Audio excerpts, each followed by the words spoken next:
নমস্কার বন্ধুরা, আজকে আমি রান্না করব দেশি মুরগির ঝোল। তো চলুন দেখে নিন আমি কিভাবে রান্নাটি করছি।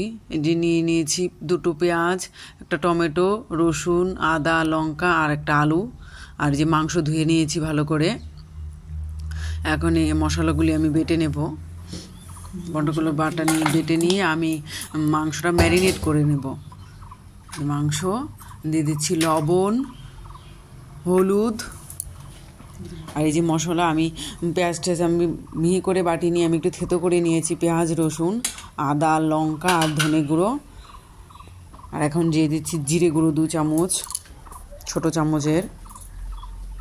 আর দিয়ে দিব তেল, পরিমাণ মতো তেল দিয়ে দিলাম। দিয়ে আমি ভালো করে মেখে নিব, খুব ভালো করে মাখবো। মেখে নিয়ে 1 ঘন্টা রেখে দেবো। ভালো করে যে মেখে নিলাম।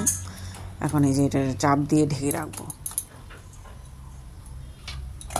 এই যে ঢেকে রাখলাম। আর ফোড়নের জন্য আমি যে গোটা জিরে, এলাচ, দারচিনি আর কুচো অল্প পেঁয়াজ রাখবো। আর এই যে আলু আর টমেটো। যে কড়াই গরম হয়ে গেলে তেল দিয়ে দিলাম। তেল দিয়ে আলুগুলো লালচে করে ভেজে নেব,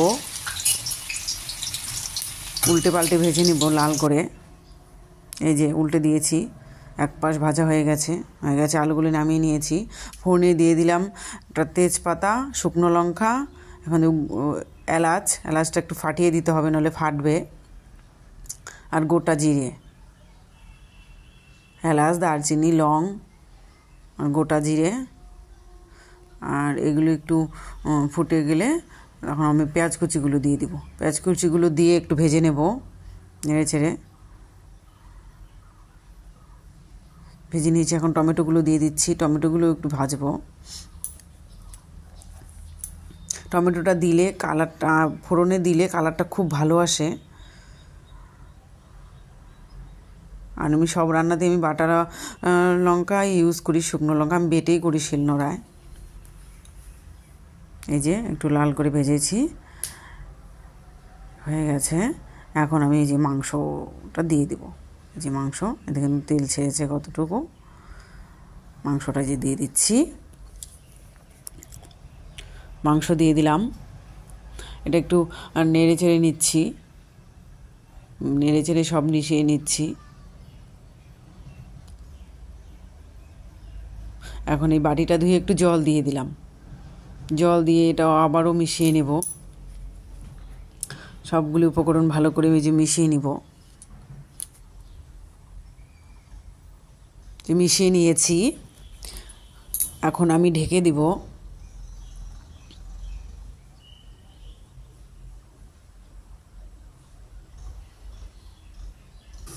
ঢেকে দিব। একটু পরপর আমি ঢাকনা খুলে 2-1 মিনিট পরপর ঢাকনা খুলে আমি উল্টে পাল্টে নিব।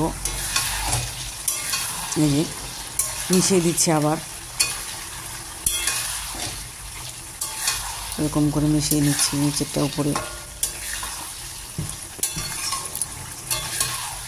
খুব ভালো করে মিশিয়ে নিব।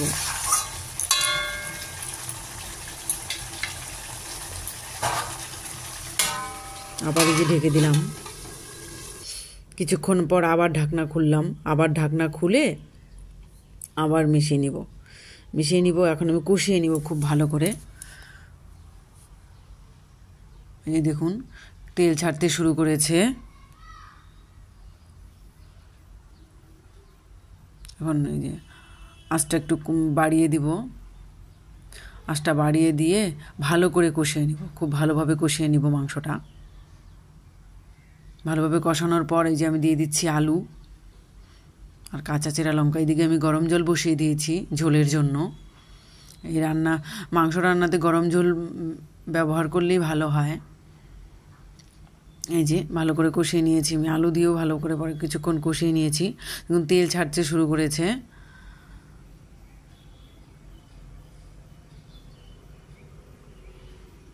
এখন আমি দিয়ে দিচ্ছি এই যে বড় কাপের 1 কাপ 1.5 কাপ জল। 1 কাপ দিলাম, আরও আধা কাপ দিব, কারণ আমি একটু ঝোল ঝোল করবো। দেশি মুরগির ঝোলই বানাচ্ছি আমি। এই যে আরও আধা কাপ দিয়ে দিলাম জল। এখন মিশিয়ে নিয়ে একটু সময়ের জন্য ঢেকে দিব, তাহলে আরও সুন্দর করে সেদ্ধ হয়ে যাবে।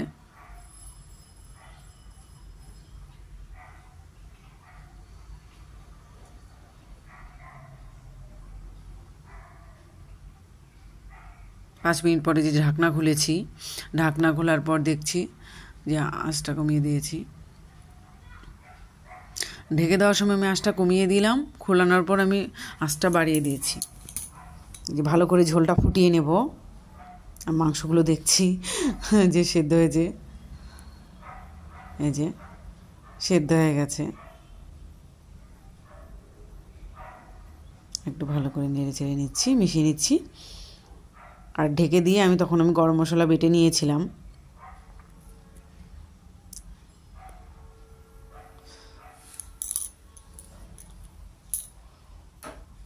একটু পরপর ভালো করে আবার নেড়ে নেড়ে নিচ্ছি। ঝোল অনেকটা শুকিয়ে এসেছে, অল্প লবণ দিয়ে দিলাম। ঝোলটা যেহেতু একটু বেশি দিয়েছি সেজন্য আরেকটু লবণ দিয়ে দিলাম, এক ছিটে লবণ দিয়ে যে লবণটা মিশিয়ে নিলাম।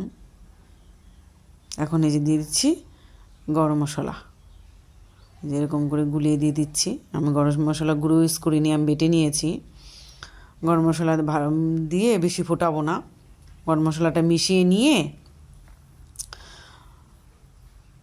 এখন আমি একটু ঢাকা দিয়ে দেব, ঢাকা দিয়ে আঁচ বন্ধ করে দেব, পরে নামিয়ে। এই যে আমি নামিয়ে নিয়েছি, দেখুন কি সুন্দর কালার হয়েছে। একবার ট্রাই করে খেয়ে দেখবেন, ভালো লাগবে। ভালো লাগলে চ্যানেলটির পাশে থাকবেন।